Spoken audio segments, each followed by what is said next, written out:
What's up, guys? It's the League Dad here, coming at you with another all-in podcast. It's a podcast for casual leaguers. This is the second episode of the week. We had to put this out because, look, the finals just happened, for the LCS, LEC, and LCK, and so we are here to discuss all of the exciting action. There was a lot of excitement that happened this past weekend, and so we're gonna dive right into that because if you missed it, you might want to check out the VODs of some of these games that we're going to talk about because there was a lot of interesting gameplay that we saw. And I personally, as a fan, even though my team didn't win, I was a fan in just watching exciting League of Legends action. And yes, Valcor pointed out that we do have a new layout. There are, you guys know that we've been adding co-hosts to the rotation. And so you guys have heard from a couple of these guys already. Kevin is here. He's here again, and so is Mitchell. But we do have a new face here, and his name is Nerd. And his name is your name is also Ryan, right? I just put Nerd on here because from all I know online, that is your name on Discord. And so it's good to meet you, Ryan. But if you could, like I've done with all of the first time co-hosts, if you could just give a brief introduction about you and your history with League, how you got into the game, your favorite champion, all of that sort of stuff. That way our listeners can get to know you a little bit so they know who it is next time you're on the show. So I'll give you the microphone. Yeah, sure. So I've been playing League since, season 1, actually. Pretty much a couple of days after the game came out of beta, I saw an ad of like the original trailer of Rise running around Runeterra. I was like, this game's going to be sick. It's going to be a great MMO. It was none of that. I was like, what the hell is going on? I don't like this game anymore. But played a couple of Master Yi games back in season 1. Was like, wow, this game's garbage. There wasn't even an EU server, so I had to play on NA on loads of ping. And like a couple of weeks later, after being like, I don't want to play this game, it's trash. Another one of my friends was like, oh, have you heard of League of Legends? I'm like, no, what's that? I download it, realize it's the same game. Here I am, like nearly 8 years later. Favorite champion? There's two ones because it's kind of hard. Because in terms of lore and character, I have a favorite champion and one that I like to play. Go for it. Rumble is the coolest design character in the game. Cool. I love Rumble's design. He's and he is really fun to play, but he's not as cool as Twisted Fate, who is by far just, dude, what a daddy looking character, dude. What a cool champion, man. He's suave as hell. Yeah. I love playing TF, and yeah, I'm not a mid or top main because I actually main support, so I don't even get to play my two favorite characters ever. But are you kidding me? TF and Rumble support, man. You start your own meta. TF support. Okay. I do play TF support even all right. in that's right. Don't let the meta dictate how you play a game, okay, man? All right, you just do it, man. Just make sure when you play that, that I'm not in the game with you. I'm just kidding. I'm just kidding. Tell me, rapid fire cannon support Twisted Fate. Max gold. That's right. All right. Yeah. Hey, Kevin, Mitchell, how you guys doing? Y'all been doing all right since the last time we heard from you? Doing excellent. Awesome, man. Yeah, doing well. Yeah, doing excited to talk about the game. Okay. Yeah, man, let's just jump right into it, guys. We're going to spend most of our time, like I said, on the LCS because, hey, that's where this show is mainly focused on, but there was a lot of interesting stuff all over the globe. But let's talk about it. Team Liquid versus TSM, and before I say anything more, spoiler alert, if you guys haven't seen the results yet and you want to find out on your own, then you might want to stop here. But if you are okay with hearing the spoilers, then here it goes. Team Liquid versus TSM. Game 5, it went to 5 games, just like some of us predicted, and we were hoping for a good series. We got a good series, y'all. It was from the BM to the close matches. What we thought might be an early quick sweep by TSM ended up becoming a nail biter, and Team Liquid doing the reverse sweep and coming back and winning 3 straight to win the finals. Let me just get your first thoughts on that, and let's start with you, Kevin. What did you think? And this is okay. I know you're a Team Liquid fan, so tell me your thoughts and everything going into as you were watching the series. So going to the series, I thought that, first of all, I think Acadian played really well for a rookie to the playoffs. He popped off games 1 to 3 for the most part. had a few flubs, but like he really tried to make things happen for the team. So Yeah. I thought it was really impressive. I thought Core JJ should have got MVP for the series. Double F was, I'm a Double F fan, but he was out of position so many times this match, and I honestly thought it would have been a lot easier to win some of the wins that Team Liquid actually won if Double F didn't have to get rescued every couple seconds by Core JJ. So I have no clue how Double F got the MVP for that. And besides that, I think that Bjergsen outshone Jensen for most of the series up until like the end of Game 5. Yeah, So. I think you're pretty on point with that. You got anything to add there, Mitchell? What about you? Who are you a fan of, by the way? I don't think I asked you. Yeah, I was a Team Liquid fan. Okay. I was sweating pretty hard when we went down 2-0 and TSM. I was like, oh, fun game. But then game 3 happens, and that was like probably the closest game besides game Yeah. 5, of course. Like Yeah. game 3 was where you saw like the tipping point where TSM was ahead, and then Team Liquid kind of came back with a bunch of Skarner picks. Yeah, I also don't agree. Doublelift was MVP of the series. Yeah. Cause he like played it pretty well in the last 3 games, but games 1 and 2, he was just feeding. He was like, especially game 1 on Sivir, Doublelift just straight feeding. Yeah, just like I don't know. Maybe we'll get into it more, but like comparing the Zen mistakes in game 5 to the Doublelift mistakes in game 1. Like they're actually pretty similar. Yeah. Surprisingly. Yeah. I agree. What about you, Nerd? Got any overall thoughts on the series? Yeah, I'm glad we're all agreed on the MVP thing because Doublelift was in the series. I think Core JJ definitely should have got it, especially for Game 3's performance where it looked like he was doing terrible. At one point, he's like 1 in 5. He's dying constantly.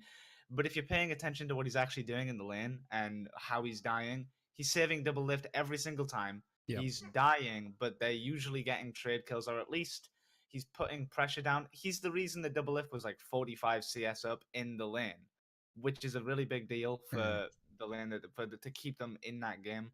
So I think it was a little bit ridiculous that.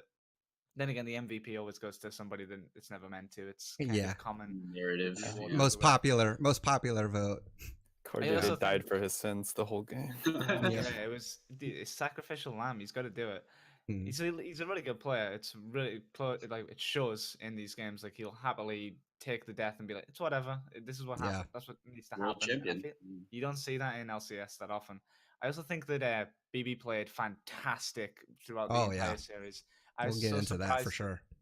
I haven't watched enough NA this split to. I thought maybe he's good, but like not that good. Especially as a rookie coming into the finals, he popped off basically every single game.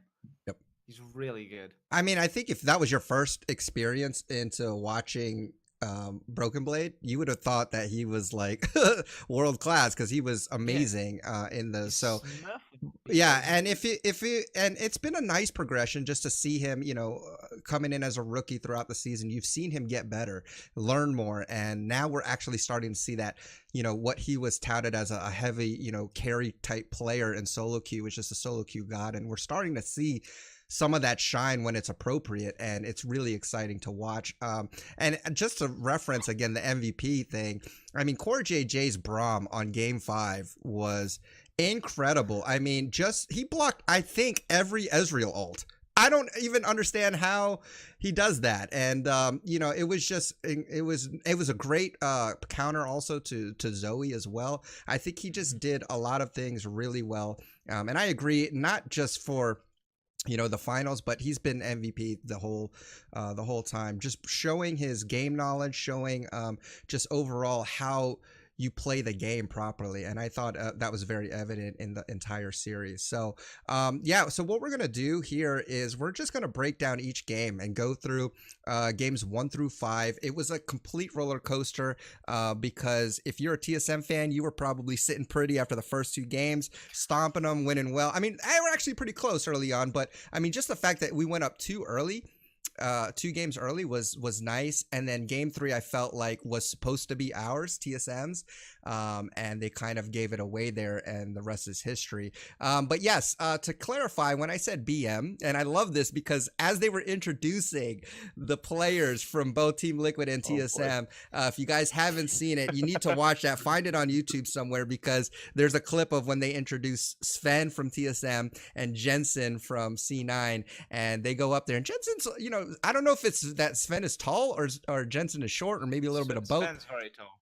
Okay, so he's tall. Short.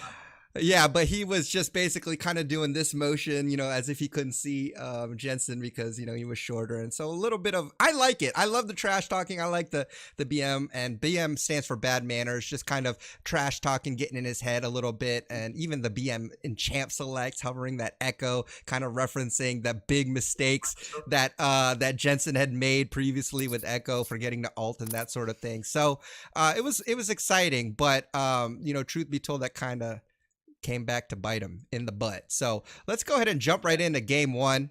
What do you guys think about these drafts? I mean, just to recap real quick before you chime in, it looks like, so on Team Liquid side, the bans were Lissandra, Ryze, Akali, Aurelia, and Zillion. Bans on TSM side were Silas, Tarek, Jace, Gangplank, and LeBlanc. And then they ended up picking, Team Liquid picked Kennen. They had J4 in the jungle, Heimer mid lane, which was supposed to, I think, be a counter pick, which was interesting when that was picked. And then we had Sivir and Galio in the bot lane. On TSM side, we had Vlad top.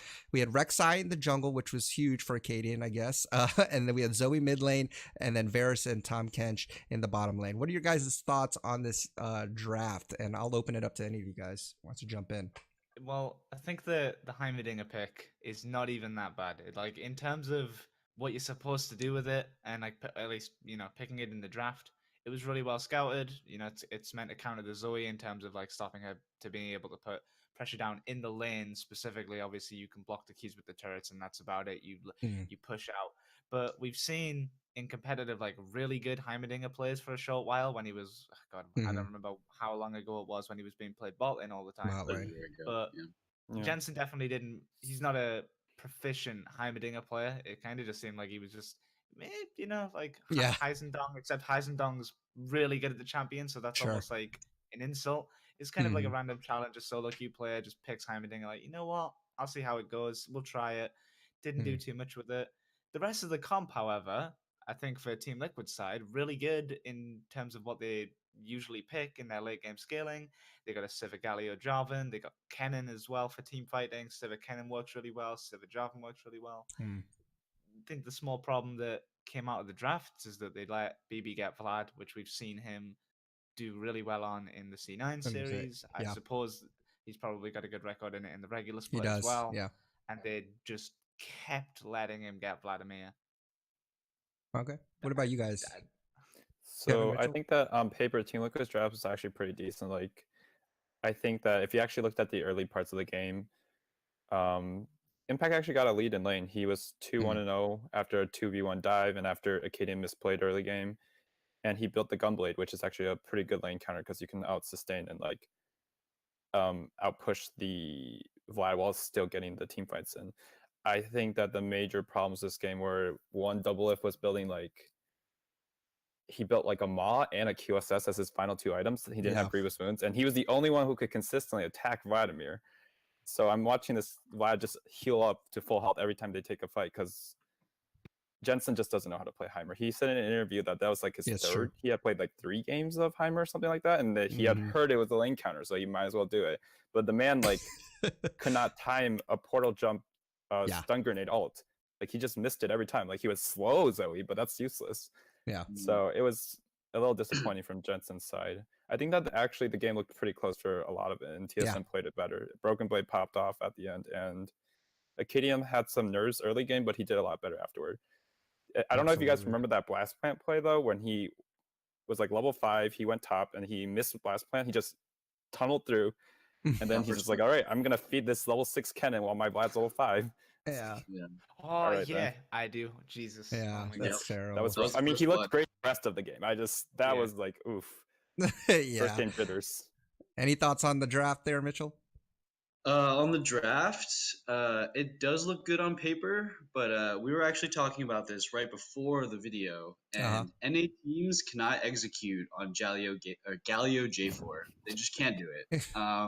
J4 like is now 1 in 11 in playoffs. I think Oh we my counted on. gosh, that's Yeah, crazy. they just Yeah. can't do it.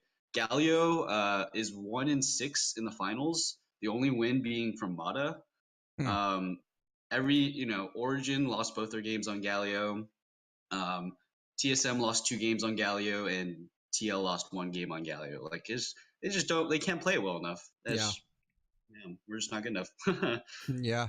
And I think it's interesting here, okay, because like you were saying, Vlad, Rek'Sai, and Zoe, I feel like those three, like, I, I'm not sure. I mean, I guess there are bands. I mean, the bands that they picked seem to be pretty good, but man, these champs I feel like are just way too strong in TSM's hands. And what's interesting is I hardly ever see them pick Tom Kench, and they unbenched the Kench this game for TSM did, and so I thought that was pretty interesting. But I guess it definitely helps if you. I mean, it works well with Varus, who doesn't have any escapes, to kind of have that in your back pocket to save. But yeah, this game was pretty close early on, and then I think as the game got later, in fact, I'm looking at the team gold advantage, and as we predicted and talked about early on, Team Liquid, actually, they got the first blood kill this game. They also had the early gold lead. They like to take early dragons. They get first turrets. And we noticed that. We saw that in the stats even before heading in here. And they had the gold lead most of the way. It wasn't until about 31 minutes in the game where TSM started to get that back, and then finally just dominating at the end of the game there. So it was pretty close, even though TL had the gold lead. It wasn't that much ever throughout. What do you think was the tipping point in this game to really let TSM go off? Go ahead, Mitch. I see you about to Yeah, speak. I just the tipping point was definitely the Rift Herald fight. So Okay. it was all double lift hard inted. There's the Rift Herald fight going on. This is the fight where Zoe gets on Bjergsen gets like that triple kill over the wall. That was super Yeah. hype. Yeah.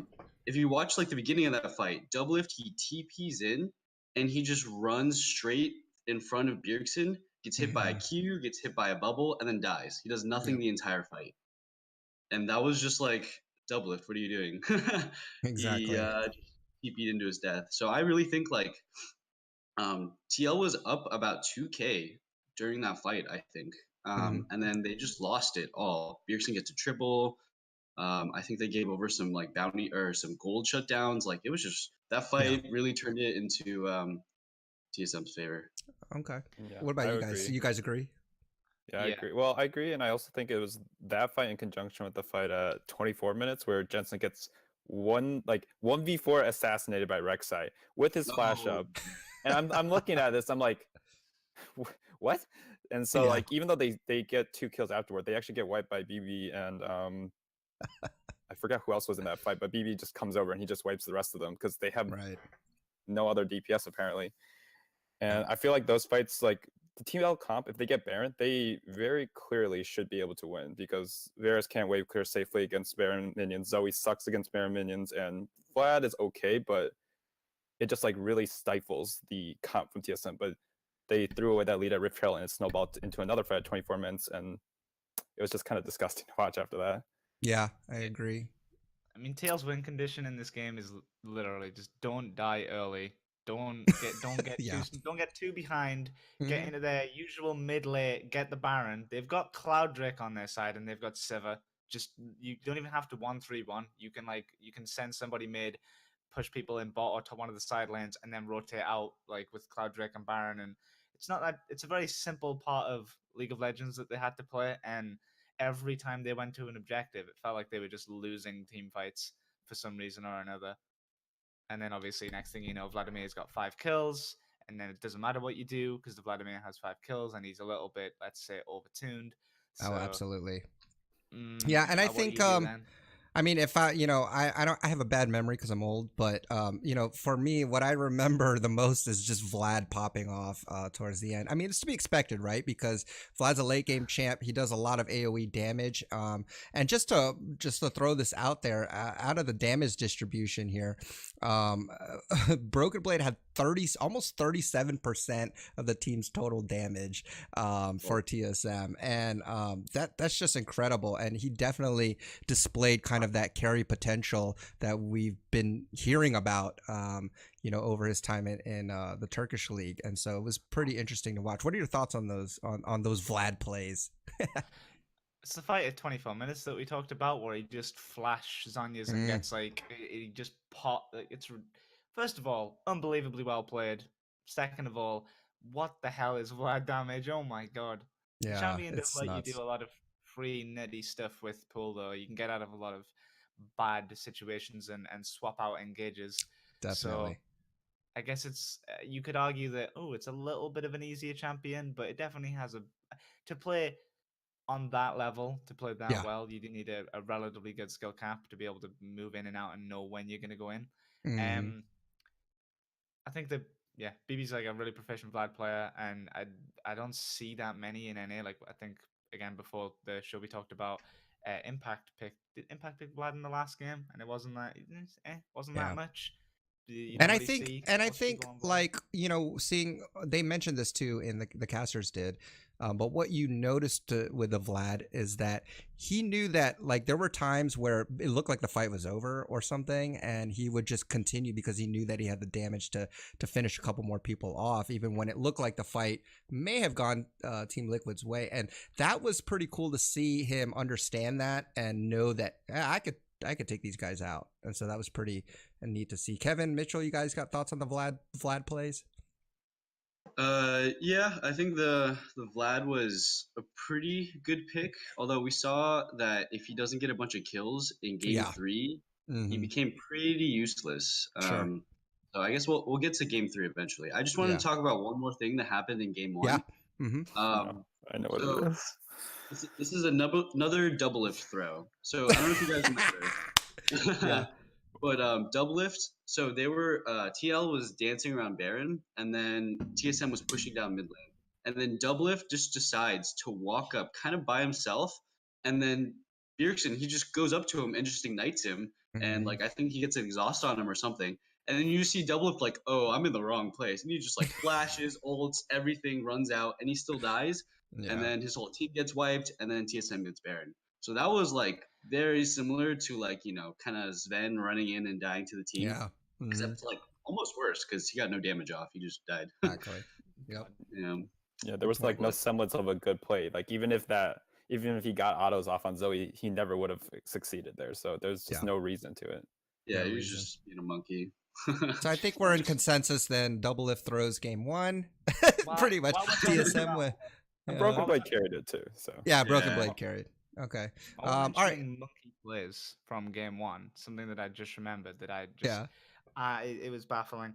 So Impact's in the side lane at about 30 minutes, and they send 3 people down to get him. TSM kills Bjergsen mid, pushes the tier 2 down, stays to push tier 3. They're like, they've got Bjergsen, their most fed player, and star carry is dead. All they need to do is push the lane and then turn on the fight because they can have the engage. They decide to run away into the side lane, and then they ult the Rex side that has invulnerability ult and Zhonya's up. So then they just run away and lose a fight that they were strong enough to win with numbers, like I say numbers advantage, but at least, and also the Galio on that. I think they didn't even Galio ult. Maybe they Galio ulted, but the taunt was on the Rex side, like the taunt the enemies that are running at you. Why are you even running? Fight. Yeah.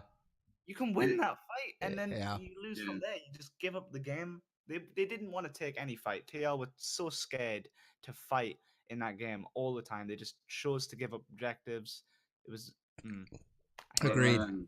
Yeah.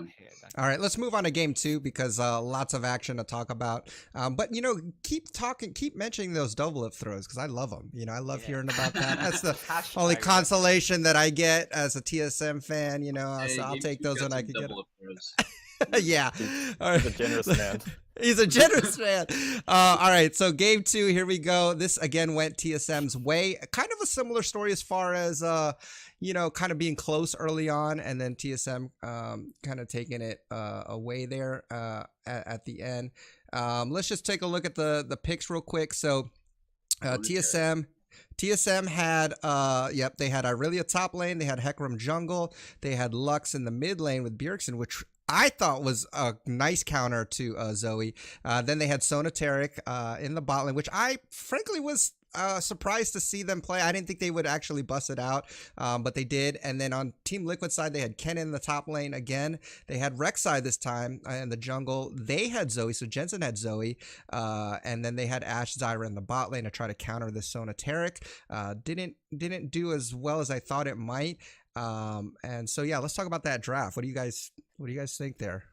So for that match, I think that first of all, I don't understand why Team Liquid was drafting Zoe. They literally curb stomped, I think, FlyQuest's Zoe with Tarek Sona the week before, and it's like Zoe, unless you somehow pop off early on, you see Sona Tarek, you're not going to get anything done. Like Jensen was 2-0-4, but it felt like he was just playing for KDA at the end. Yeah, he just couldn't engage.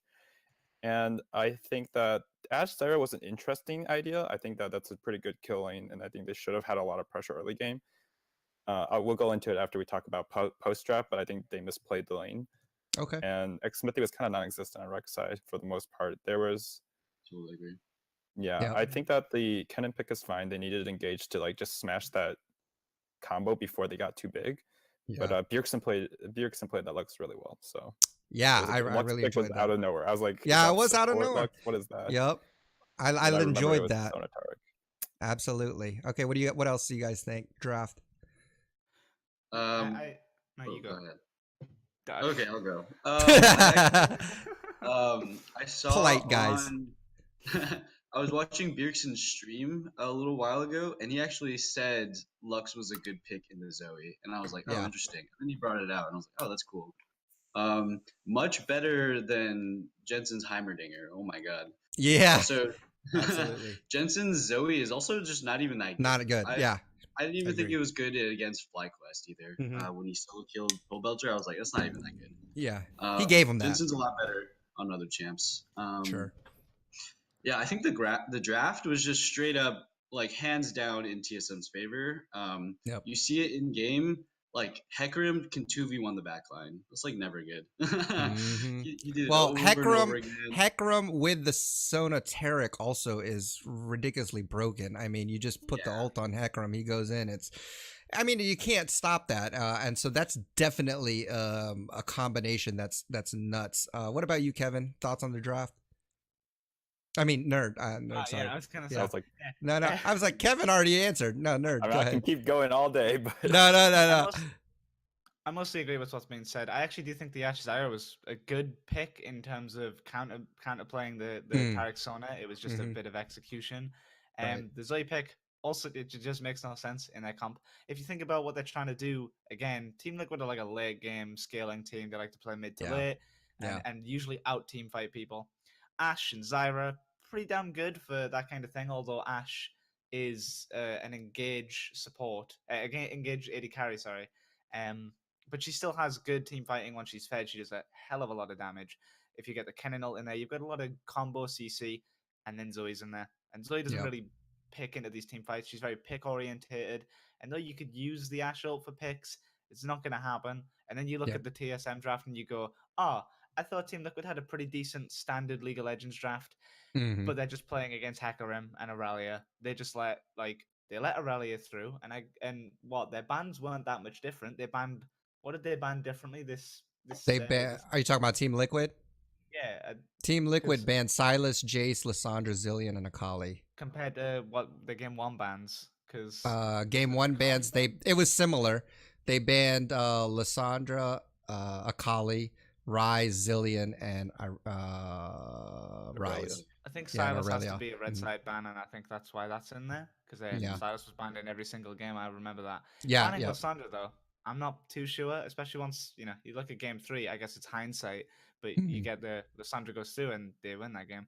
Lissandra was maybe considered a bit stronger than it needed to be when Bjergsen's going to pick. If Bjergsen is on, like, the Lissandra instead of a carry champion kind of nullifies him a little bit in terms Yeah. of his potential. So Yep. I don't know. I thought the draft was it was not horrible. Like it's not like they picked bad champions, but they just let TSM get what they wanted.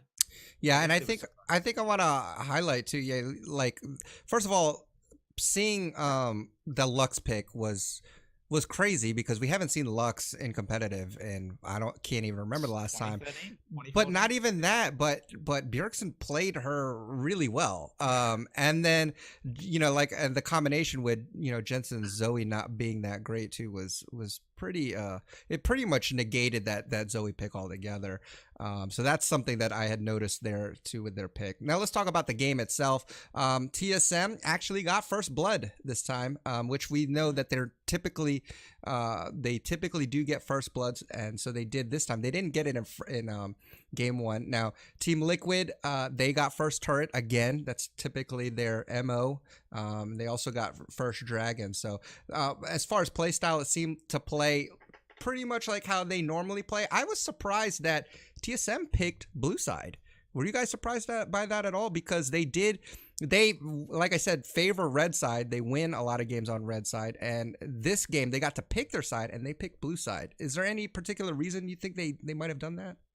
My idea is literally just that they wanted to like see what they drafted, or like get their priorities in draft with the Hecarim or potentially like Aurelia. They got one of their power picks, and then they're gonna pick Tarek anyway. That's the only idea I could have thought of. Probably, yeah. When I look at the draft, I go blue side's kind of the reason that maybe because you force certain bans on red side. Yeah. Okay. Let's talk about the actual game itself. All right, guys, highlights here. Tell me what you guys thought were the tipping moments or what stood out to you. I'll start. So I think it's like a small double lift throw, but you could Okay. see he on the Ash did not know how to play. Him and the whole team, I guess, did not know how to play against the Hecarim. Because like I think Hecarim got the first blood on a double lift in the bottom lane, right? Mm-hmm. And in that play, you see Doublelift try to flash the Hecarim E. That doesn't work. That never Yeah. works. You have to flash the Hecarim ult or you save your flash. Like there's no in between. Because if you get hit by the E and you flashed it, you're just gonna get hit by the ult and get run back into the team. Yeah. So that was really Yeah. unfortunate. He didn't have flash. He had to play safe all of a sudden in that lane. Another thing in the Rift Herald fight, Doublelift and Corey J were like off to the side getting 2v1 by Hecarim, and then all of TL is just like tunneling on the Rift Herald, and they get wiped. They just lose. Yep. I don't even remember if they get the Rift Herald or not, but I think they did, but it was like not worth. yeah, it wasn't Not worth- worth. So Yeah. like I just like maybe the Ashe Zyra is okay, but they did not play around the Hecarim very well at all. No, not Yeah. at all. Yeah. Yeah, in that first blood you were talking about, actually, you also see the rust Doublelift has on Ash. Like, so Tark pops ult, Tark pops stun already, and as Tark is ulted and at like 200 health, Doublelift kites back to max range, so he actually loses the ability to use Ash's focus and like chain slow and kill Tark because Tark's flashless at this point. Yeah.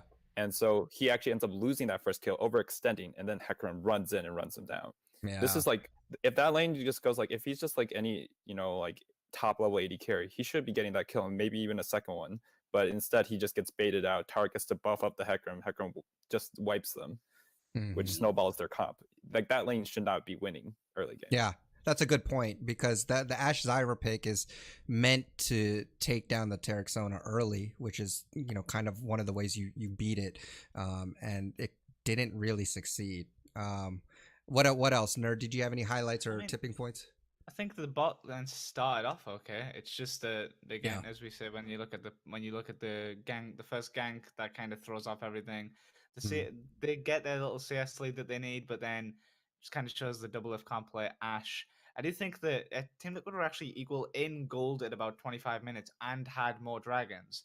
It was something. I think it was a fight that happened at top lane where it just didn't really matter anymore because Tarek Sona had scaled up to the point where you try and take team fights. You've got Tarek ult, you've got Sona ult, you've got double sustain, and now you've got basically 3 carries in Lux, Aurelia, and Hecarim. So, Yeah. like, what do you do? What do you do in that? You just get ran over. Exactly. You either stall those team fights out, which is unbelievably hard, even for Yeah. competitive teams, because they're just pro players are just going to save the ult for the right time. Yep. You at that by 25 minutes, it doesn't matter that they're equal in gold. Like, Yeah. And Impact also lightning rushes into Aurelia ult. And you can't Mhm. win that team fight. No, Mm. no. Yeah, and the story kind of went the same here. With Team Liquid having the early gold advantage. Typically that just happened like first game. And then it wasn't until, let's see here, about 27, no, even to like 30 minutes or so is when TSM starts to have a little bit of a gold lead, but it's not even that big. And then they just win a fight at the end and end up ending the game. So that's basically how it played out. Let's go ahead and move on to game 3. Did you have one more thing, Kevin? yeah, no, real quick. I did want to point out that BB did get a soul kill in Aurelia, but then he overstayed, got caught out by He Jensen, did. and then he died again like 22 minutes in the game. I Yeah. think that BB is really good at soloing, but he has that like tunnel mentality, like kind of like old Mhm. Licorice last season when he was still Sure. a rookie, So where he's like really strong individually, but he doesn't have the map awareness yet, which is Yeah. why actually TL still had all those dragon control and like had a chance into the game when it should have been a stomp. yeah, you can tell through a lot of moments in like the So- whole series that Broken Blade was like definitely just playing out of his mind. But he had a lot of like those solo queue, like I stay a little bit too long, or like Yeah. I'm in this position where like I have to get the 1v2 outplay or I lose. Like there's a couple of times where like, he's in a bad place, but he still gets out with a kill, and it's like, yeah, I mean, good thing you got a kill, but you were not didn't in a have great to be place. there. Yeah, Yeah. not the smartest move. Okay, let's move on to game 3 because I think there's some more spiciness, especially in game 3, game 5. So let's hit up game 3. Now, this was the game that I thought personally that TSM could have and maybe should have won, and they ended up throwing. And I think Team Liquid ended up getting that one. So let's take a look at the comps real quick. Now, game 1 and 2, TSM did ban Gangplank for Impact. And Yep. they did not do it this game. TSM banned out Silas, Tarek, Jace, Zoe, and Zillion. Team Liquid banned out Lissandra, Rise, Akali, J4, and Corky. And sure enough, Team Liquid, Impact took Gangplank, who he's strong on, even though he misplayed him a lot of times. Then you have Skarner, which, oh my gosh, Xmithy on Skarner. We'll get to that. He picks Skarner. Then Jensen on Syndra in the mid lane. Then we had Varus Kench in the bot lane, which is a typical combo we see. And then here we have Vlad again on Broken Blade, a top lane. So I'm feeling good about that pick. Rek'Sai on Acadian, his comfort pick. We got an LB, LeBlanc on Bjergsen, which I'm excited about. I always like seeing assassins on Bjergsen. And then we got the Callista Galio on the bot lane. And Callista is, Callista Galio is a lane I think I've seen it work maybe once. And Sven is a good Callista player, but I was a little worried when I saw this bot lane picked. All right, what are you guys' thoughts on the draft here? So first of all, I predicted that GP would have been an important pick last week with Mitch. Yeah, you did. Yeah. I remember saying like, yeah, he might not be the best GP, but it's a pretty good carry pick for him. And Yeah. I thought that this draft was really well thought out. I'm actually super surprised they were able to adapt with it. So the point of the GP and the Skarner pick is that GP lets you scale into late, lets you wave clear, lets you survive lane and poke out the Vlad to some extent. And even more importantly, with that Skarner in tow, your enemy Vlad, unless they're terrible at the game, will only be 5 items and a QSS for the rest of the game. So a 5-item GP, 6-item GP versus 5-item Vlad, it's going to be at worst even. Yeah. And I don't actually know why they picked Rek'Sai here. I personally think that Rek'Sai into GP is a terrible matchup because you can't close in on him. You can't duel him after like a couple minutes. Like you see later on, Acadian throws a 1,000 gold bounty onto the GP because he gets baited by Sterex. And this is like a 304 or 403 Rek'Sai with everything up, and he just couldn't do anything there. And he ends up just losing his gold. So I think that's a really good pick. I think that it's a good thing that Jensen got a pick that he's actually looked good on, like Syndra. I have no clue why they banned Zoe. I think that it doesn't make Zoe's it doesn't make sense. Yeah. questionable ban. Yeah. And I think that I think that Tom Kench, more importantly, was an incredibly important pick. Yeah. Like, just going in, I was like, oh, we actually have a chance in this series when I saw That's it. right. Yep, you're right. Okay, what other thoughts, guys? Yeah, I think that I have to completely agree. The Tom Kench pick was really pivotal for actually like having bot lane, or well, when executed, was pivotal for staying ahead, Mhm. despite Core JJ's somewhat like poor performance. You could say in lane dying frequently. You can see that like you can actually tell how well he's keeping Double Lift alive, and Double Lift loves to end. So Tom Kench is a Yeah, fantastic pick, exactly. Tom Kench. Yep. especially in Galio. Yeah, exactly. I mean, I guess this game they found not a Vlad counter, but you know, if they're gonna give Vlad over, put impact on a carry. Don't Kennen is a good carry champion, but I don't think that it's Well, it's not so much just the Vlad. It's the fact that there's a Skarner as well. It forces you to buy that QSS. So, you know, the item, the 5 item, you know, it's not as good as a 6 item Vlad. Yep. So. Smithy was the king of this game. Smithy Oh, popped absolutely. the hell off. 0, 0, and 11. Fantastic. This guy. I mean, perfect stats. Mitchell, you got anything on this draft? Yeah, so I think that the GP, you know, is a standout. The Skarner was a standout. I think all of that would have been fine. I just don't think you ever give Team Liquid Tom Kench. They got I banned agree. against them all throughout the regular season. Yep. There was this one point where, in Game 3 especially, you saw they're just so good at Tom Kench. It's insane. Like, Mhm.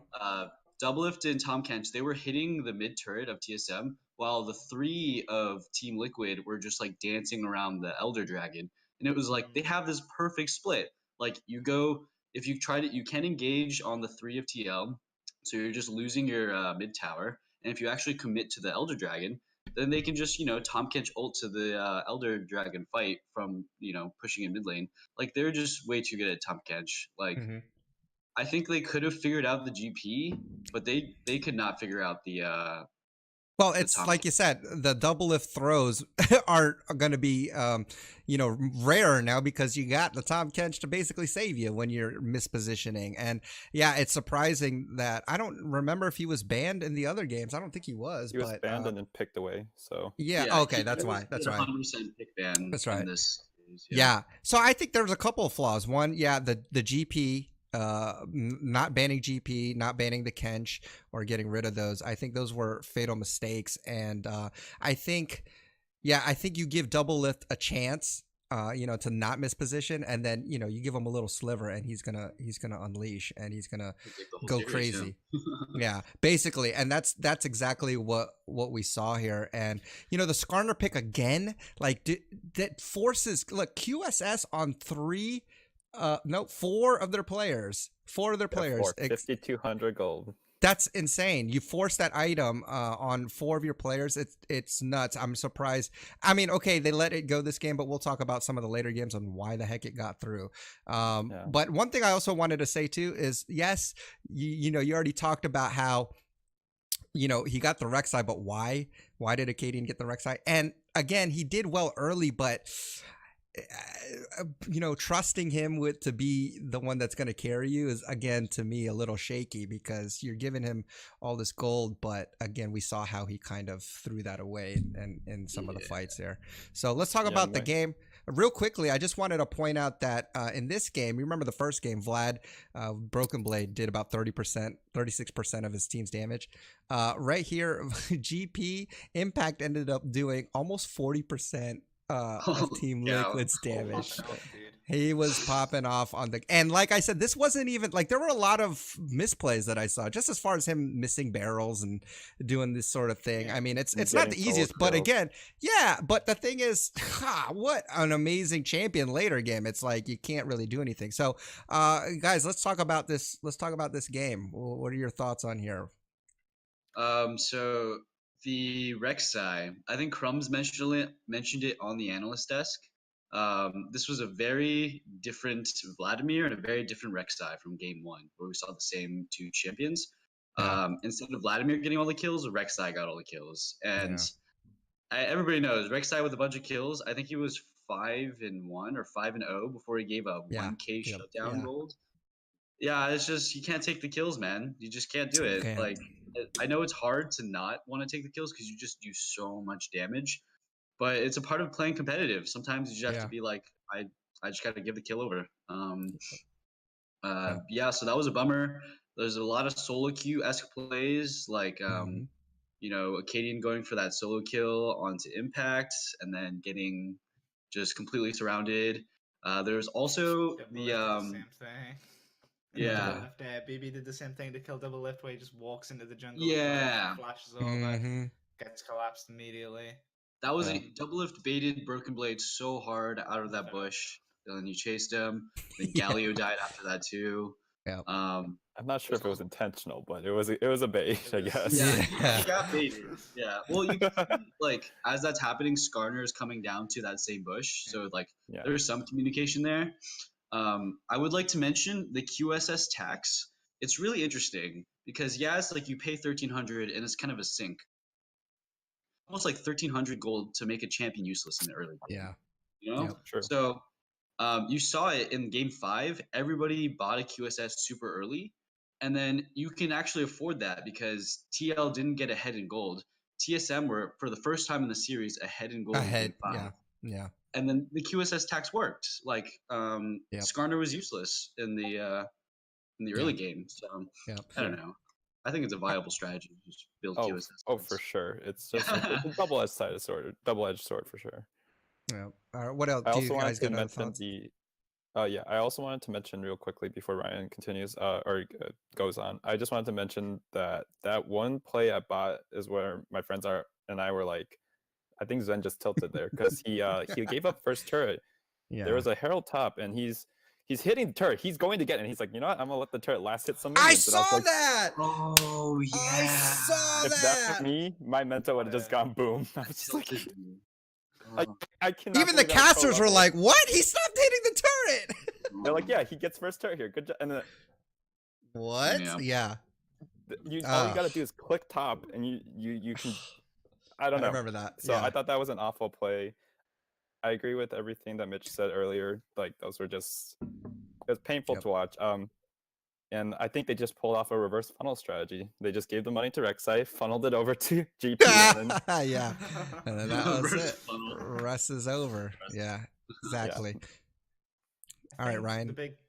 The big tipping point that I saw was it's like 33 minutes in the game, and TSM like full commit a dive under tier 1 to kill Core JJ and Double Lift, and they pull it off because TL are both in side lanes. And then instead of just going straight to Baron with everybody on their team, they're not unbelievably healthy, but they didn't take any damage. Instead of going straight to Baron, they recall. Then the Baron gets started by TL. Not even a minute later, they lose that fight at Baron, and then TL went and just push down mid and take the inhib. I remember this. How do you kill the superstar AD carry on the enemy team and their support, not do the Baron recall and lose the Baron fight? If you recall, you Yes. should at least be. It was. I was screaming. TSM had that game in the bag from that That's point. what I'm saying. Yeah. That's an inhib if you get Yeah. Baron. I remember that pick. Yeah, I Yeah. think they were like, maybe it's like game 3 nerves. Like, you know, we don't want to throw it. Like maybe Smithy steals because Acadian's smites were not on point at all Not this at all. series. No. They weren't even on point at all in playoffs. He Yeah. got so many things stolen from him. Yeah. So it could be like that sort of nerves. Like, well, like Smithy is still alive. Maybe we just like don't feel comfortable doing Baron, and Yeah. you just got to make that play, man. Yeah. Exactly. Yeah. I mean, Yep. if you're gonna pick Callista Galio against a Yeah. Skarner who has no dashes, no like Oh, ability to gosh. get in the pit, Yep. you've got to have the balls to, or you got to have the confidence to go for that. Like, You could say balls. It's okay. yeah. I don't know if anyone Yeah. does like that. No, you're but, good. like, you're good. it's just when else are you going to go for it? Like, That's right. I know, right? Like, Gotta I'm a take the Tornado risk. fan, I'm just yelling like, oh, it's over, or It's it's gonna over. be really hard now. This is where, I was getting frustrated as a TSM fan watching this game slip away because I can already, you know, that feeling you get when you just know, like, it's a turning point. Yeah. Kind of like sometimes solo queue games you're playing, you're like, yeah, we're gonna lose this one. It's like I can just tell right now, like this is not gonna be a good game. That's what I felt, slowly but surely in this game, and this was just the beginning of TSM's downfall. Let's go ahead and move on to Game 4 because it's got a lot of stuff to talk about. Game 4, Wait, here we what? go. Go ahead, Can I do Mitchell. one You go. super quick thing? Okay, game Sure. 3. So this is also mentioned a lot by the casters analysts, but there was TL had Elder Dragon, and they were pushing in on the bottom inhib of TSM. And then while they had Elder Dragon, you see Broken Blade. He TPs in for a flank, right? Yeah. Do you guys remember this? Okay, well, Yeah, I do. I remember. yeah, so Broken Blade, he TPs in for a flank onto Mhm. TL while they still have Elder Dragon. And I'm like, okay, this is probably not going to go well for them, but this is a pretty good flank. And then, the deep flank, yeah. yeah, and then even though like TL had Elder Dragon, CoreJJ like blew his Devour super early. So I was thinking like, oh shoot, they could actually get wiped here. Like I think Mhm. TSM could win. But you see Broken Blade, he comes in, he immediately gets stunned and dies. Like Yeah. he doesn't flash ult into EW, right? Like the No. classic Vlad engages, you hit your E, Yep. and then you charge it up, and then you flash in with your ult because you can cast ult while your E is charging, Yep. and then you hit W, right? And you're just untargetable and you do a ton of AoE damage.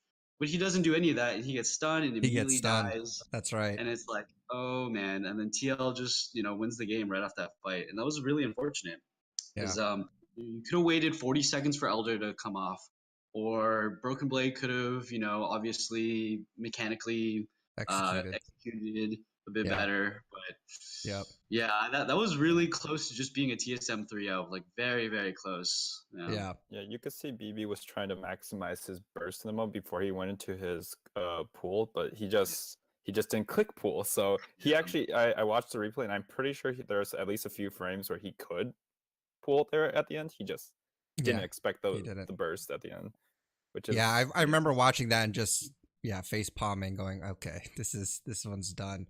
I still had hope because we head into Game 4 now, right? And I'm like, okay, all right, fine, it's fine, it's 2-1, we're good, right? We got this. Here are the drafts, right?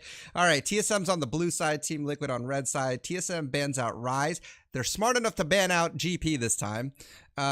They ban out Kindred, Olaf, and Hecarim, and yet they don't ban out Skarner. Team Liquid bans out Silas, Tarek, Jace, Callista, which I don't understand why they banned Callista. They must know something I don't. And Irelia. TSM ends up picking Akali. They got Akali on Broken Blade, top lane. Acadian has his Rek'Sai pick. They put Bjergsen on Lissandra. Then they have Sven's comfort pick Ezreal, and then Braum on Smoothie. And then we have on Team Liquid side, we have Kennen again for Impact in the top lane. Skarner again on Xsmithy, which again, I don't know why this came through. We got Jensen on Zillion in the mid lane, and then we have the combo Varus and Kench again in the bot lane. So right off the bat, the mistakes I see here are, first of all, actually, just the three mistakes: the Skarner, the Varus, and the Kench, letting those get through. I don't know why.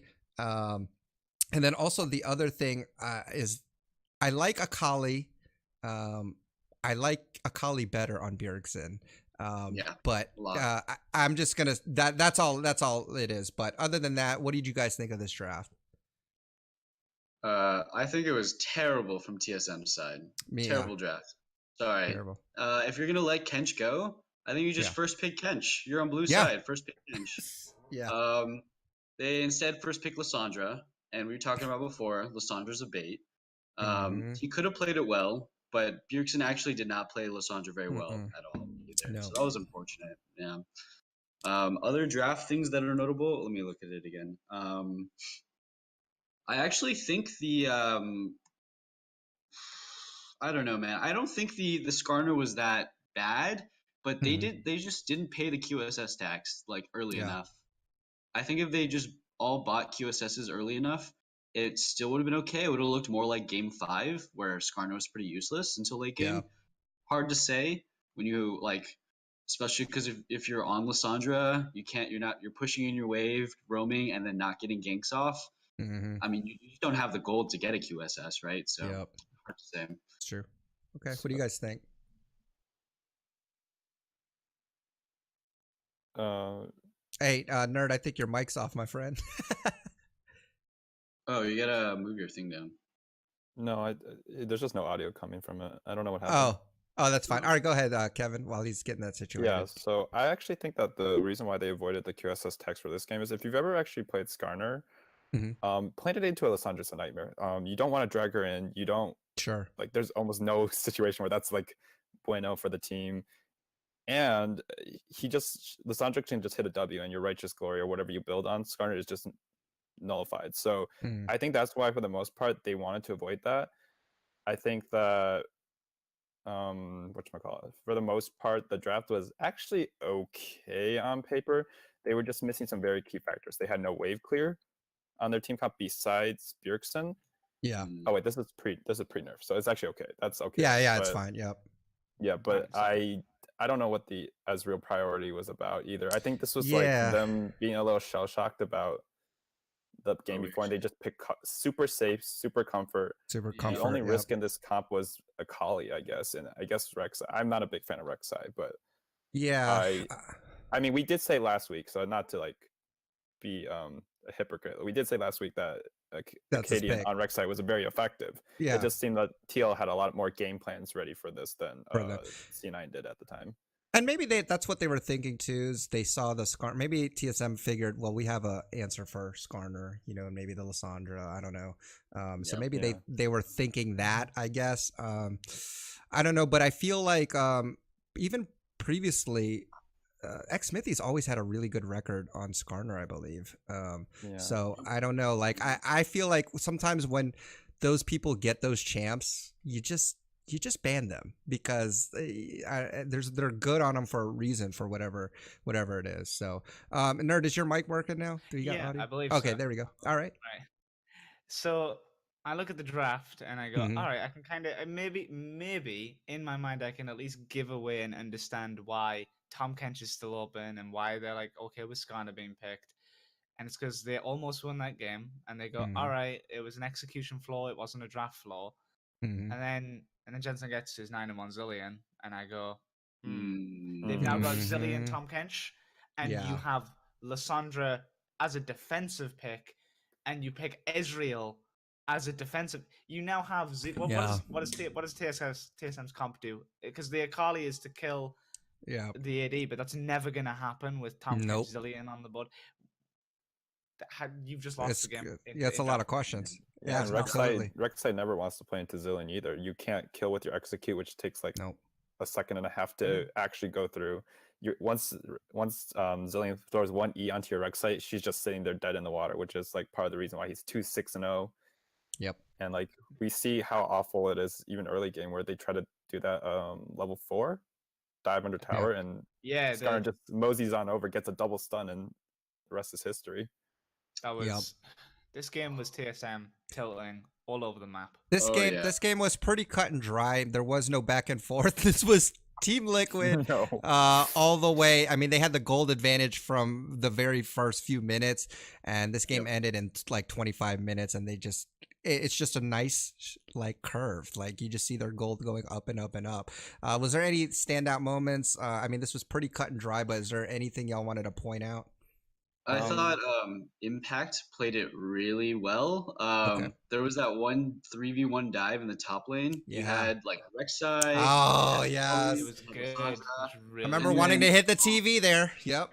Dude, he outplayed the crap out of them. Like you could tell Bjergsen was not comfortable on Lissandra at all, but he outplayed the crap out of them. Like imagine if if Impact actually had his ult during that, Yeah. he could have gotten oh a double my kill. gosh. Like, Yeah. 100%. Yeah. So Yeah, that was pretty 100%. nuts. That was like, ooh, TSM, you guys almost just got memed to oblivion. I mean, you did anyways, but like They that did. would have been really bad. You Yeah. guys died there. Yeah. Other notable things, just like so, Acadian played 4 games of Rek'Sai on this game or on Mhm. this series, Yep. and this is a thing that like I notice with when I play League is that if you play against the same champion over and over again, you kind of start to figure it out. Like Yeah. you start to like not get so surprised. Like you saw in game 1, Yep. Rek'Sai literally killing Jensen from 100 to 0 inside of 4 people. Yep. And then you see in game 4 where in game 5 he's just completely useless. Like I really think TL just was like, oh yeah, we've played against Rek'Sai 10 million times. Like, I know what to do. And you've played against Skarner how many times? There are not a lot of Skarners running around in There's solo. like 6 picks the whole split. So Yep. Yeah. Yep. So, it's just I would have liked to see like even though Hecarim works best in the Sonatera combo. I mean, Hecarim is still a really strong pick on this pack. I agree. We just Yep. pick Hecarim for Acadian. I don't know. And then they, Yeah. Sorry. No, go ahead. What do you guys got? Any other thoughts on that? 2 standout moments. So Sven getting solo killed by double lift Oh, under yes. turret Oh as yeah. Ezreal. I was watching that. First of all, part of it was Smoothie's fault. Smoothie's, I think he was playing Braum. Smoothie had Galio. Liquid had. Oh, I'm sorry, I'm looking the wrong game. Yeah, you're right. Yep, he had Braum. Yeah, okay. Yeah, so Smoothie has this weird habit where he sees Tom Kent just tongue coming over, and he's like, "That's the killer move. That's the one I gotta shield." And Double's just like looking at it, like, "What's this fool doing?" And he just straight kills Sven because there's nothing to protect him. Yeah. So I'm just watching this and I'm thinking, why would you prioritize Ezreal here? Why would you pick Ezreal here if you can't even win lane? Like I mean, I guess you as a pro you have confidence you can win lane, and Zen's a very good AD carry, so he probably thought it would be fine. And Ez is an insane pick for him. But that was awful. And then the other awful point, which I remember mentioning this to Mitch and Styles on him last week, was that I thought that the nerves for the less experienced players like Acadian would have set in these high pressure situations. I remember at 20-ish minutes in the game, there was a Predator Skarner who tried to pick someone bot, and he's like, "Oh, I can't get him." And then you see Rek'Sai on Acadian who can see the Skarner coming around the bush. He's like, "I'm just gonna sit here. Even if he checks this bush, I don't win. So I should run away, but I'll just sit here." And then he gets ulted in the game. Then they get Baron. And I'm thinking to myself, I was like, I mean, the game's over, but what was that, Acadian? Like, come on. He like has trap sense too. Like, there's no excuse. You literally he just walked up slowly and forward smashed him. Yeah, like, it's so bad. Melee reference, nice. The nerves for sure. Do you got any thoughts, nerd? I think the only, other than the 3-man dive, the only real note I took for this game was 13 minutes or 14 minutes when it's the bot lane after they get a solo kill and they TSM walk up into a 2v3. Double Lift has like this much health left, lives, Sven dies, and then they stop the Braum recall, solo kill him, and take a tier 2 as well. And I was like, that's it. They're tilted. That is game ending. Yeah. How does bot lane come back from that? How does a pro player die to that? Like, you you walk away, you W to the minion. Like, you save 2 seconds? Is that what the risk is? Oh my god. He was thinking about to picking game 5, dude. I'm telling you. A former MVP candidate, by the way. I just can't. Maybe that's what they were thinking. Maybe they were like, you know what? This game is lost. Maybe they were thinking the same thing y'all were thinking after the draft. They were like, you know what?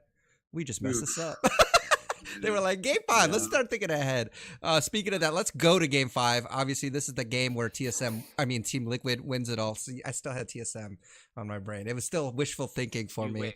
I wished very much. Let's look at it really quickly. Went to 45 minutes. Just some highlights here. So interestingly enough, TSM not only got first kill, which that's not out of the ordinary, but they also got first turret. They had an early gold advantage, which we didn't normally see from TSM. So it was interesting to see. So here's the pick bans. So TSM on blue side, Team Liquid on red side. TSM bans out Ryze, GP, Tom Kench, finally, Sivir, and Kennen, and Team Liquid bans out Silas, Jace, Tarek, Jarvan, and Irelia. All right, so now here is the picks for TSM. Top lane is Akali. Jungle, again, is Rek'Sai.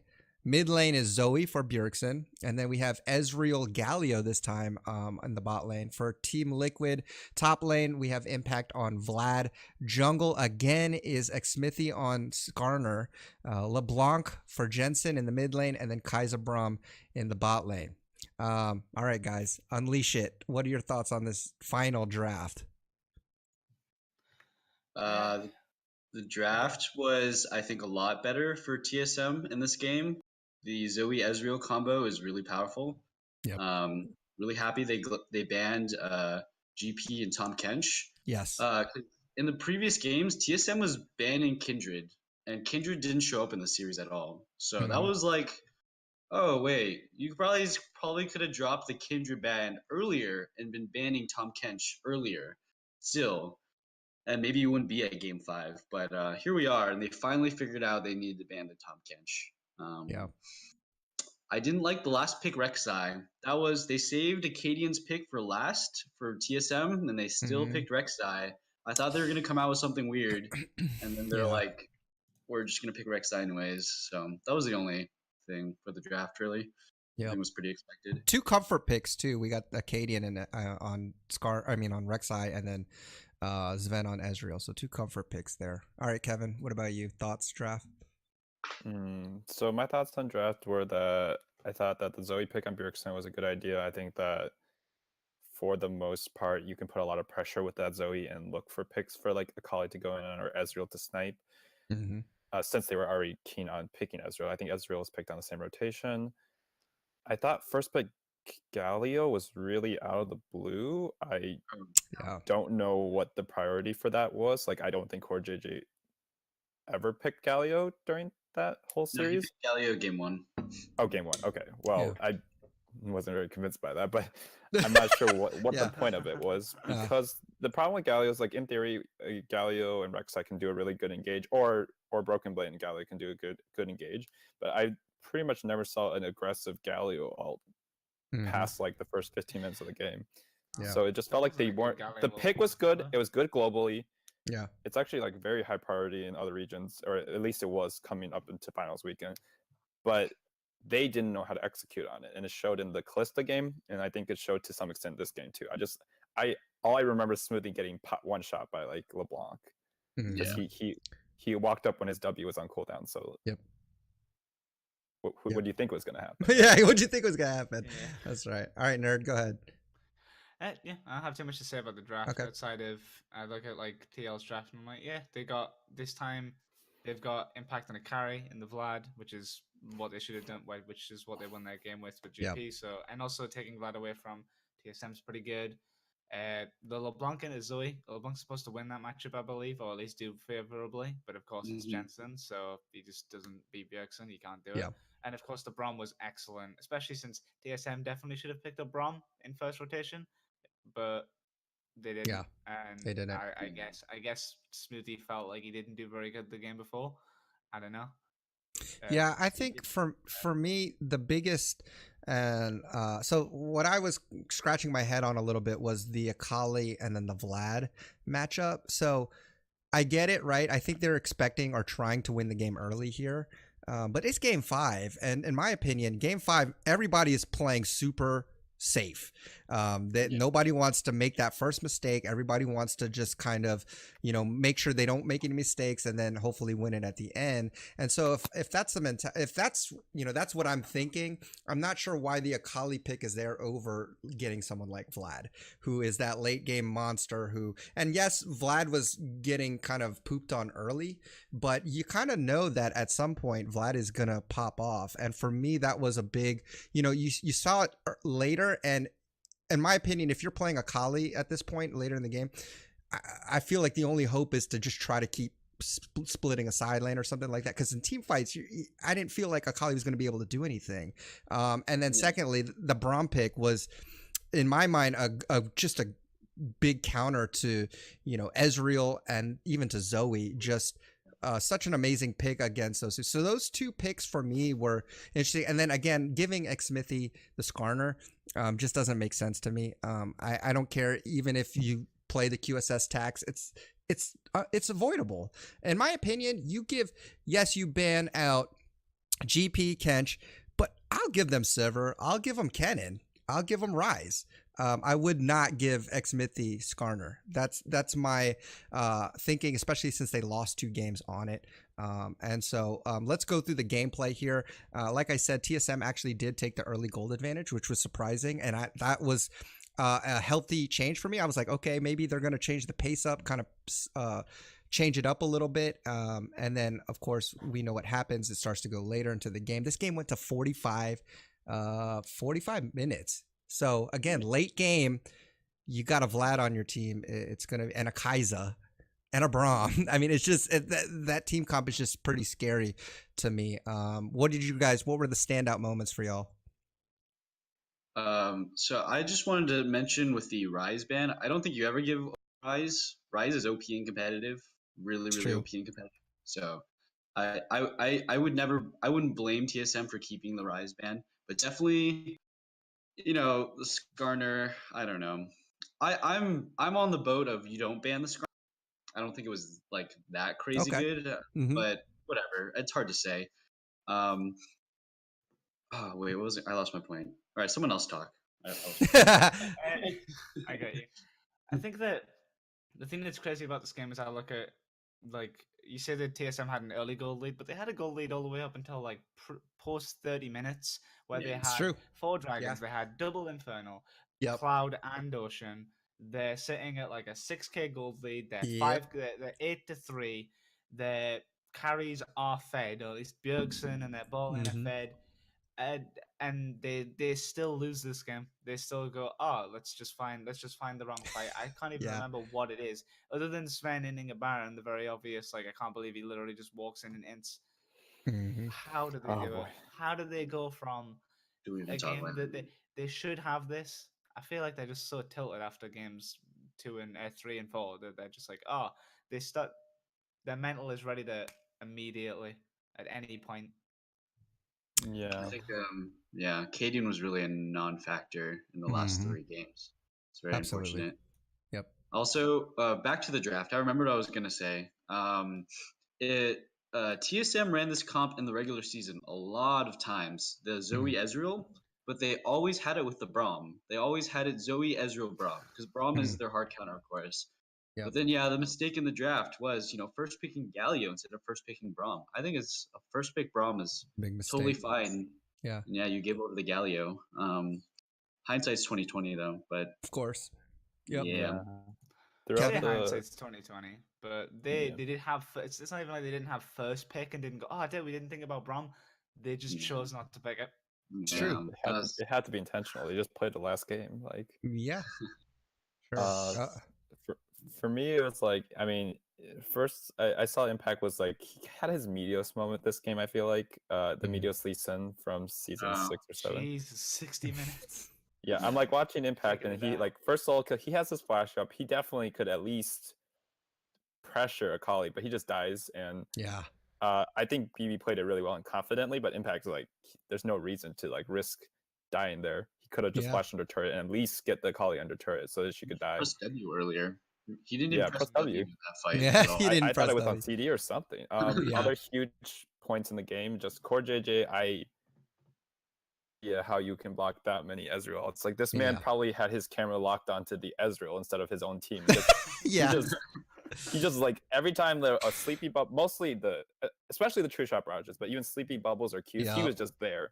He was Yeah. And always this there. man was like, when Team Liquid was feeding their ass off around Dragon, trying to run away, he was landing zoning Braum ults and just blocking everything that he could so that Yeah. Team Liquid wouldn't get wiped, and then the game wouldn't snowball. Like, that game had a lot of breakpoints that, I mean, that were set up. Basically, he like saved his team long enough for his Ven to save Team Liquid. So I like how you put that. Oh man, It's shots like fired. he made a good layup for his Ven. Yeah. So No, that's true. Yeah. I mean, let's talk about that because I think this is probably the biggest pivotal moment. Game 5, here you are. It's, the curse of the Svens for TSM, I guess. But, let's talk about that Ezreal throw. If you guys don't know, a pivotal moment was basically Sven on Ezreal getting caught out and dying late in the game, which All by leads to himself. all by himself. So it was almost confusing. Like, what? Why? What were you thinking? What was the mindset there? So let you guys pick that apart. Why don't you start off, Mitchell? So yeah, so TSM has a pretty nice gold lead. Mm-hmm. And Skarner is taking a Spire over by the Baron pit, and Ezreal's like, "Yo, I need some free klepto procs. Let me get some harass off." And he's Yeah. he misses like 3 Qs in a row on Skarner, and then Skarner, like Smithy's just watching him miss Qs and being like, "What's up?" And he just predators his ass, blue smites, he gets the stuns. Kaisa flies in, and he's like, "Oh, I'm by myself. Where's my Galio? Where's my? Oh no, yeah." And he dies, and then TL takes Baron. Oh my I was certain gosh. that whole play that like I think on Smithy's brain he's like, oh shit, there's like 2 people in the fog of war behind him. There's no way this Ezreal's doing There's this. no And way, then yeah. he predicts the Ezreal E with his Skarner E, which is like pretty That was impressive, pretty nice. sure. Yeah. But like no player above like Silver should ever with QSS, Flash, and Mm, playing Ezreal ever died to a Skarner like just raw like that. Like he saved his Flash. I don't know what he was saving for, like maybe next season or something, but I just don't understand. Next He had season? TP Flash, so he could come back too. Like there's just no reason to be that greedy with your summoners. It's learning from double lift, not using the flash. Yeah, dude. Oh, TSM yeah, AD carries. oh my I hope gosh. they flash Ezreal against them in the future because it's My word. that was something else. Yeah, I think that was for me just looking at it going, what? Wait, what? Like what happened there? And from then on, yeah, it seemed like a pretty like that kind of was the beginning of the end, a big beginning to the end. What about throughout the rest of the game? Did you have any thoughts there, nerd? Yeah, I mean, I look at like, I think that's the end. That's the nail in the coffin for TSM. Outside of Yeah. every time they were ahead and they were taking these fights early and winning, they didn't really do much with it. I feel you should have been able to choke out Team Liquid, and I feel like they were never that far on Liquid's side of the map ever. Yeah. And yet, like, of course, TSM tend to play. I say TSM. I think a lot of teams, to be fair, play around the fact that they're like, dude, if we're ahead, we'll just take Baron and then we can, and then we'll use Baron to push instead of. They never solo lane in this game. At least not in this game. They didn't push solo lane that much. Like they didn't have side waves up, ever pushing. They're like, oh, we'll team fight a bunch. We'll get ahead, and then we'll just sit on our gold, and we'll. I don't know. Yeah. They did not. You know, to point out too, actually Stylon pointed this out. We were chatting on Discord. I was inviting him to come on, but you know, he's a TSM fan, so he's still hurt about it, right? So I totally understand. But what he noticed is that Sven built Trinity Force for like the first time ever in this game, as opposed to Iceborne. Yeah, and he was the only possible reason he was thinking was that maybe they thought they could win this game early, and that's what they were going to try to do, and just push that early gold lead advantage. Because like Nerd said, they had a gold lead advantage all the way up to 33, 34 minutes. You know, they had a sizable lead there and could have pushed that, and so maybe that was the thought process there. But interesting to note that maybe he thought, I got my Iceborne. I could just slow them, you know, and not get caught, you know. So I don't know. Maybe that whatever the reason was, it was definitely the throw that just basically lost them that series. So I was pretty upset about it. But overall, look, it was a great series. As a TSM fan, I'm sad, but as a fan of League of Legends, man, you couldn't remember. I think we talked about this on the prediction show. I was like, I just hope it's not a 3-0 stomp, right? Yeah. And even though TSM was on the verge of winning 3, I was like, man, this series is getting boring. It changed real quickly, and so to see that was pretty interesting. All right, real quickly, because we've gone pretty long here, but I just wanted to talk about some highlights for LEC and for LCK. So LEC, give me your biggest highlights, and then let's talk about maybe 1 or 2 highlights that you thought. And we'll go from there. So LEC, what was your big highlight there? And you could talk about either of the games because they played Saturday and Sunday. But go ahead, give me your thoughts there. What's your biggest highlight? Somebody go first because I have a lot of LEC. Okay. Notes. All right. So I have way go ahead. less, so I'll Okay. go then. So one of the highlights I felt from the LEC that will actually probably push into the MSI meta is that they showed the Xayah funnel actually, at least against OG, could potentially counter Sonatark. I think that Sonatark is by and far like one of the strongest combinations right now in the meta. Yeah. Mm-hmm. And assuming it doesn't get nerfed for the MSI patch, which I don't think it will be, it's cool to see that there's actually something you can pull out to like smash it. Sure.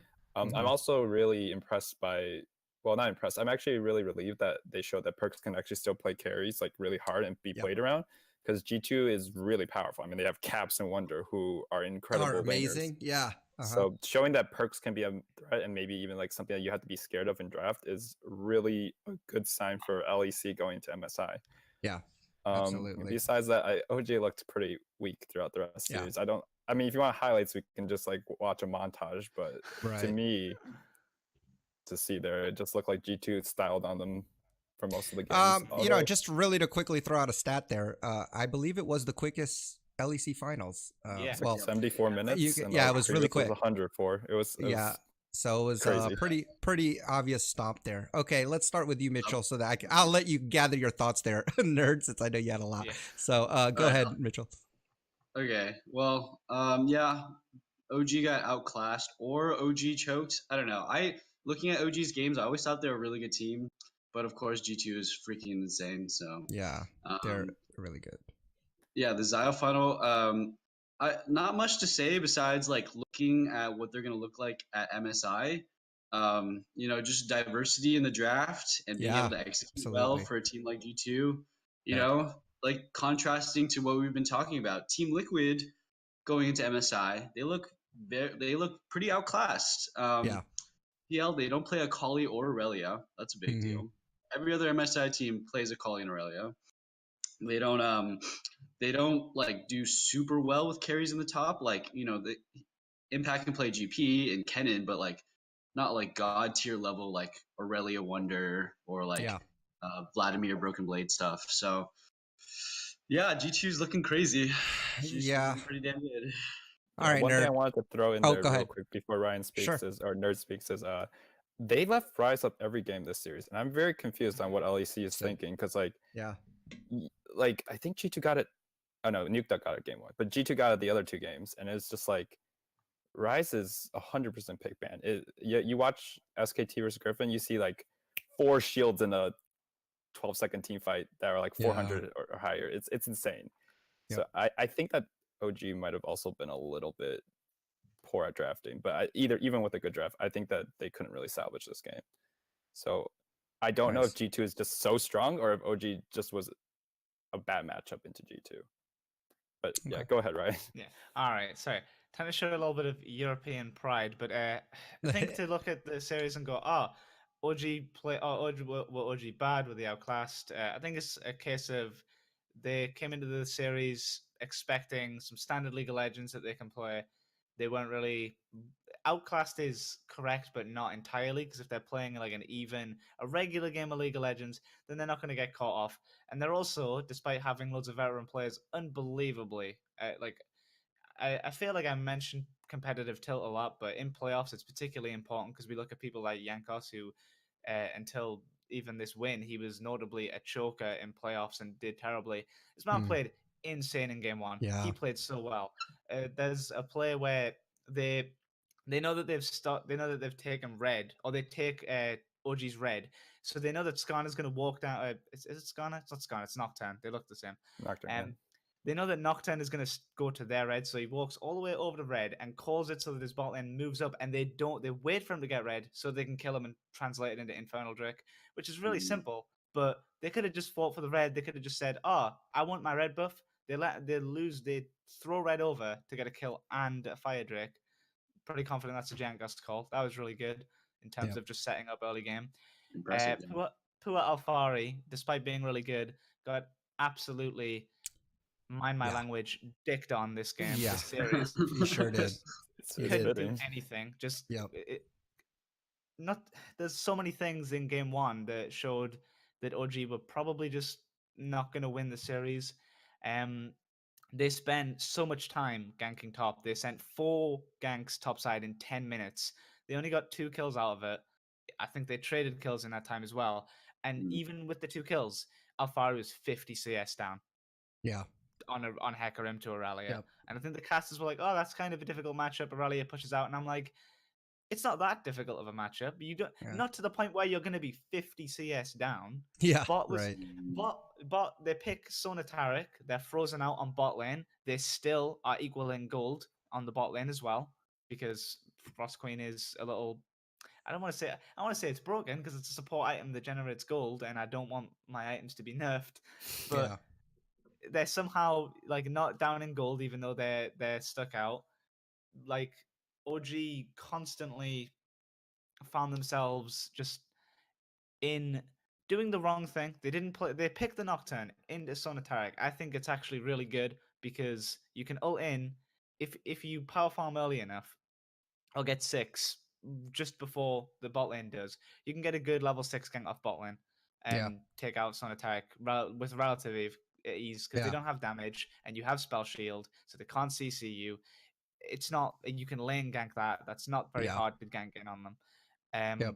And they never did that once. They played complete top side. They let Alfari, like they helped him on with loads of pressure top and got nothing for it. They got completely walked over on the top side of the map. So then Sonataric just scales up, so you just lose that game. Caps was on Lissandra that game. Another kind of like Lissandra's bait because you get absolute like star mid laners on Lissandra and you're like, oh, so it was, sorry, is that, are they even in the game? Yeah, they do okay. They push the wave, they play well, but do they? But there's there's no goddamn. GBM was the last star Lissandra player. There's never been anyone that's like, Yeah. damn, what a great Lissandra player. Yeah, even Yeah. Faker on Lissandra is kind of underwhelming. It's like, like I just hate, I hate seeing like star mid laners playing it. And I want to just say too, real quickly, just the fact that G2's they've always been good at like funnel strats, but it was kind of a nice take on the funnel strat because they were funneling 2 players here. What was it, Aurelia, right? And Xayah, yeah.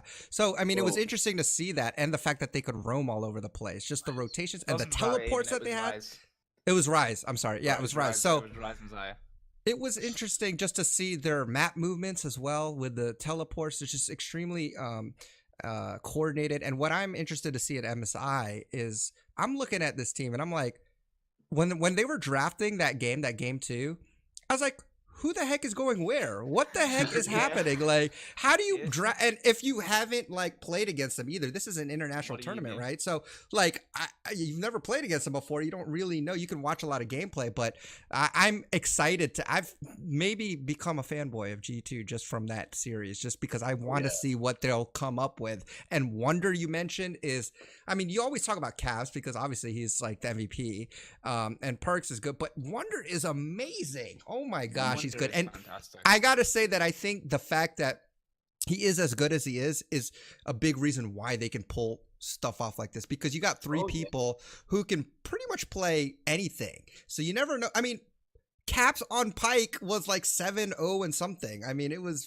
ridiculous. So I'm interested to see what's going to happen in MSI. I mean, that's something. If you guys are going to catch up on LEC and you don't have a lot of time, watch game 2. It was very exciting to watch. I guarantee you'll love it.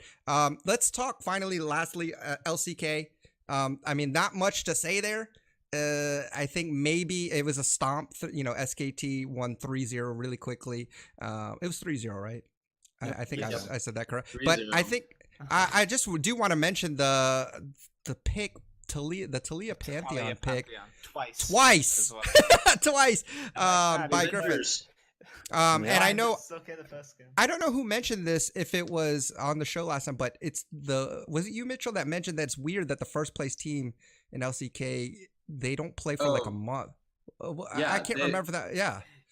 They haven't played. So how LCK seeding works, if you're first seed, you only play in the finals. So you just don't play a competitive game for about a month. Yeah. I'm not sure about that. That may have it seemed like they did not have a good grip on the meta at all.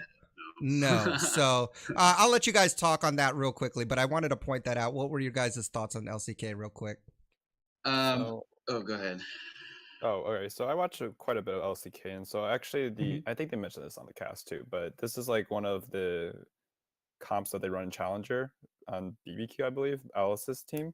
Yep. And Pantheon Taliyah, in theory, should be brain dead to execute. You hit W, you flick them, and you kill them. Lehen's looked out of his element. I look like this was like his 3rd time playing Pantheon. I think I don't remember a single flick execution in lane. And he's the kind of guy where I don't know if any of you have played Pantheon before, but when you ult on Pantheon, you very rarely ult straight on top of where they're standing. You ult to where they think they'll go or to cut them off. Yep. This man, like, he had one good ult, which is when he landed on Elder Dragon, and he took it. And he took it, yeah. So besides that, like, it was painful to watch. Like, Lehens is a good support. And I mean, I predicted that SKT would beat Griffin because of veteranship. Once again, I thought that they would probably tilt or not play to their level in the Yeah. finals. But this was worse than I could have expected. I was think that pretty bad. something that was really concerning was for the international level, and it's good for us, is that Clit didn't hit a single smite this whole series. Mhm. Every dragon contest, Tarzan was just like, "Yep, E smite, E smite." I mean, Olaf is a good smiter, and don't get me wrong, but like, even when they had control Yeah. objectives, like I was just like, "Yeah, he's not gonna land this smite at all." Yeah. And like I've seen Clit play when he was in JDG and LPL, and he was a good smiter. So I don't know what's going on with him, but Yeah. it gives us a chance to steal some objectives and win some games. So I think that's cool. Smithy is Yeah. clean with those Smithy's smites. Oh, he's clean, good and, with the yeah, smites. Yeah. Yankos Exactly. can do it too. So I mean, we have Yep. a chance. I thought Sword looked pretty awful for most of the series, the top laner. He usually has a good matchup into Khan, but for some reason, the only time he popped out was game 3 on Riven. And Faker was huge. His Azir was insane in game 2. He like Oh yeah. top turret, he like did this like Azir sec where he got Galio in. He was like getting 3-man, and he just took He like was so little awesome. damage, and like he just crushed Griffin's hopes and dreams there. Yeah. Besides that, they bet it. Oh yeah, the end of the series, 22 minutes in the game was kind of close. Griffin has some goal leads in most of the games, but in game 3, they fought over a Cloud Dragon and lost the game off of it. Like they just like all end on a Cloud Dragon fight. They're like, we need to last at this Cloud Dragon instead of hitting the opponents. And I was like, why you guys? I remember that. Yep. Once again, I will never trust Griffin again after last year's Gauntlet. Here we go. You said that too. You said that on the show. That's true. Yeah. Yep. All right. What about you, other guys? I actually have missed the series outside of the first game, Okay. so I don't have much to say. I just think that it is fair to say that like ring rust is a term for not playing for a month, and then Griffin we've seen before near the end of the near the end of the regular season. They don't adapt well to meta changes. Once they're on point, their players are fantastic. Sure. They're gonna like outplay you a lot of the time. But how do you outplay the SKT super team? I mean, you literally got like Teddy Mata, Faker. There's no way that you outplay that team if you don't draft properly. And you look at the draft and you think, is it? You could have just played bot lane maybe, especially the third game. Yeah, I think Griffin hard lost the draft every single game. Besides maybe the first one, like the Talia Pantheon is kind of like you see it first game and it's kind of like I actually don't know which side it's gonna go, you know? And then you see Mata get first blooded literally like within like a minute in the game, and you're like, oh shoot, this could be a good game, you know? Griffin, they know what they're doing. You got first blood, and then you just watch. Like I think even in lane, I was watching Viper miss. Okay, Lahens would actually hit a W on Braum on Mata, and then I think there was a time where Viper just straight up missed his W on a stun target, and I was like, no, what are you doing? Yeah. It was so painful. Also, Griffin left up Rise both games 1 and 3. Like it was actually silly. They banned Morgana and Tom Kench and Jace both of those times, and I was like, do you really want to ban Morgana when there's a Rise up for Faker of all people? Faker, like, there's this one MVP fight in the Dragon Pit. He just like tanks 3 people for like 4 seconds straight, flashes the wall, pops Seraph, gets another shield, and he's just popping off all these games. So clutch, that's, you can't let Rise open and competitive. People are just too good at the champion. He's broken. Absolutely. Yep. Okay. Well, go ahead. Do you have a last thought there? Not in our games, but he's definitely not in our game. Oh yeah, no, absolutely. I think Rise has one of the lowest win rates, I believe, if I'm not mistaken. It's like 40-some%. Yeah, Rise and Azir actually. Yep, and Faker plays both of those with extreme skill, which I think is part of the problem because we're all like, yeah, we could do that. And we're like, no, we can't. But yeah, so that's just a little bit of, maybe in the future we'll think of maybe having our own segment for LEC so we could do more talk on that. Maybe our own segment for LCK. We'll see how it goes because sometimes, it is a lot to cover. It's 3 different regions, but we definitely wanted to at least touch on the LEC and the LCK because it was exciting stuff. Guys, I got to say that as a fan of League of Legends and a fan of competitive play, to see all the different comps, to see how how each team executed those comps was very exciting. So I'm excited to listen to future episodes. Maybe we'll do one before MSI comes out, just to preview the teams, give our rundowns about that. But I want to thank my co-hosts again, Nerd, Kevin, Mitchell. Thank you guys for being here and sharing your expertise. It's been fun. But guys, if you like the episode, then please tell your friends, get them. We're on iTunes, we're on Google Play. I post the podcast on YouTube as well. And make sure you subscribe so that you know when new episodes are coming out. But again, thank you for tuning in, and we will catch you guys on the next episode. Later.